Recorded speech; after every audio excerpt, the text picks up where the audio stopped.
Voter তালিকা থেকে নাম বাদ, মানসিক চাপে আত্মঘাতী কৃষক। পুরাতন মালদায় চাঞ্চল্য, ইলেকট্রিক পোল থেকে ঝুলন্ত দেহ উদ্ধার। পরিবারের অভিযোগ নির্বাচন কমিশনের বিরুদ্ধে।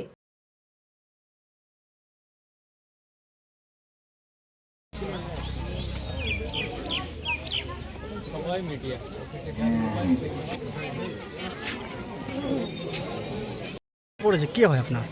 আমার ছোট ভাই কেন এরকম ঘটনা ঘটলো? বেশ কয়েকদিন থেকে এসআইআর নিয়ে ও আতঙ্কে চলাফেরা করছিল, দুশ্চিন্তায় ছিল। গতকালকে ডাক্তারের কাছে গিয়েও বলেছে আমার খুব মানসিক টেনশন হচ্ছে, কিছু ওষুধও নিয়েছে।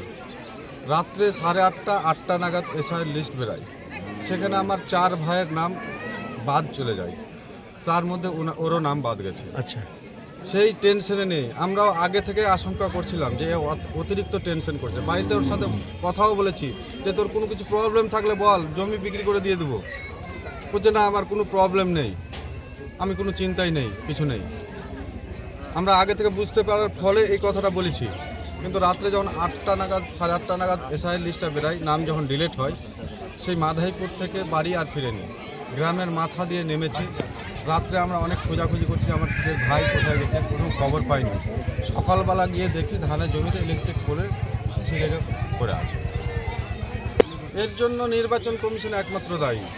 যদি নির্বাচন কমিশন ওই এসআইয়ের পদক্ষেপ না নিত, তাহলে আমার ভাইকে আমরা হারাতাম না। এই যে বাড়ির সবাই শোকাহত, শুধু একমাত্র নির্বাচন কমিশনের কারণে হচ্ছে এটা। তার পরিবারে বাবা মা ভাই বোন, তার স্ত্রী এবং নিজের এক ছেলে এক মেয়ে, ছোট ছোট বাচ্চা রয়েছে। এখন পুরো পরিবারটাই ভেসে গেল। উপার্জনের সেই রকম কেউ নাই, ও ছিল উপার্জন। কি নাম আপনার? আমার নাম মেরাজুল হক।